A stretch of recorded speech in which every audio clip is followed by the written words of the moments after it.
Akan siapa umatku, siapa yang bukan? Umatku adalah mereka yang wajahnya, tangannya, kakinya bercahaya bekas wudu. Tapi ketahuilah, ada sejumlah orang wajahnya bercahaya, tangannya bercahaya, kakinya bercahaya. Aku panggil mereka, tapi dihalau sama malaikat, tidak boleh mendekat.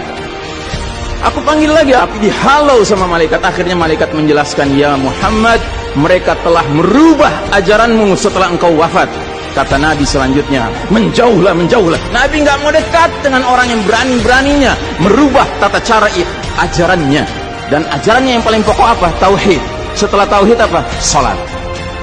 Dan ingat, salat adalah amal yang paling pertama yang akan diperiksa oleh Allah Ta'ala bagi setiap hambanya. Dan saudara rahimahullah, saya ingin menyampaikan dua hadis lagi. Satu hadis dari Nabi, la tadaru furujatin lisyaitan. Jangan kalian biarkan celah-celah itu untuk syaitan. Ini Nabi Muhammad SAW yang berbicara, bukan Ihsan Tanjung. Kalau Ihsan Tanjung yang berbicara, Anda boleh tolak, Pak. Ini Nabi Muhammad SAW yang berbicara, yang kita baca salawatnya dengan harapan mendapatkan syafaatnya, dengan harapan boleh meminum air dari telaganya. Jadi kata Nabi apa? Jangan biarkan celah-celah itu menjadi tempatnya syaitan. Hari ini tidak sedikit masjid bahkan memuliakan syaitan, memberi tanda di mana syaitan hendaknya berada. Na'udzubillahi min dzalik. Mau jadi apa kita, Pak? Mau jadi umat seperti apa kita? Ini adalah simpul terakhir, saudaraku. Kalau sampai simpul terakhir ini kita relakan lepas, sudah tidak ada sisanya ajaran ini di muka bumi. Karenanya saudaraku rahimakumullah, bagi saya urusan sholat berjamaah dan tata caranya ini bukan urusan pilihan fikih, Pak. Ini urusannya adalah urusan dengan musuh Allah Ta'ala. Hadis yang terakhir, kata Nabi SAW, innal yahuda qad sami'u dinahum. Sesungguhnya Yahudi sudah bosan dengan agama mereka. Wa innahum qaumun hasadun. Dan mereka adalah kaum yang sangat hasad kepada kita umat Islam, terutama dalam 3 perkara. Satu, raddis salam.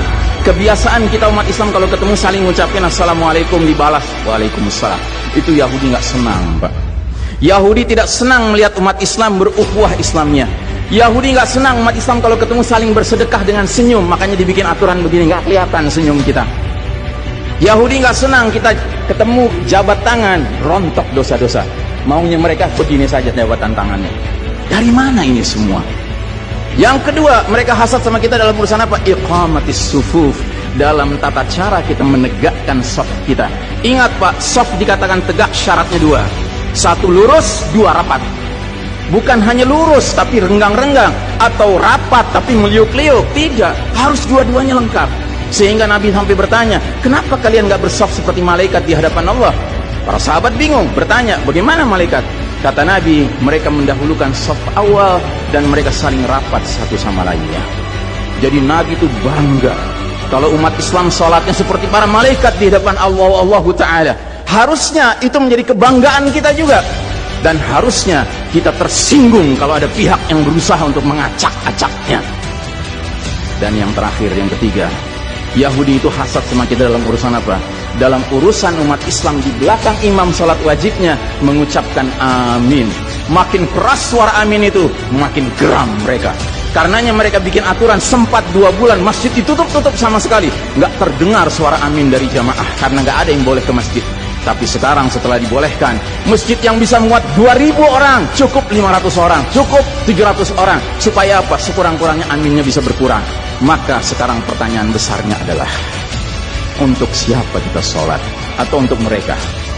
Inna sholati wa nusuki wa mahyaya wa mamati lillahi rabbil alamin.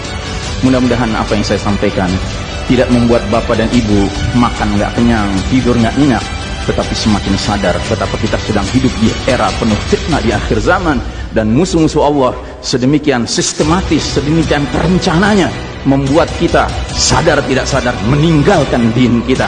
Yang paling mengerikan kalau sampai sudah nggak ada perasaan lagi risau dengan ini semua. Karena apa?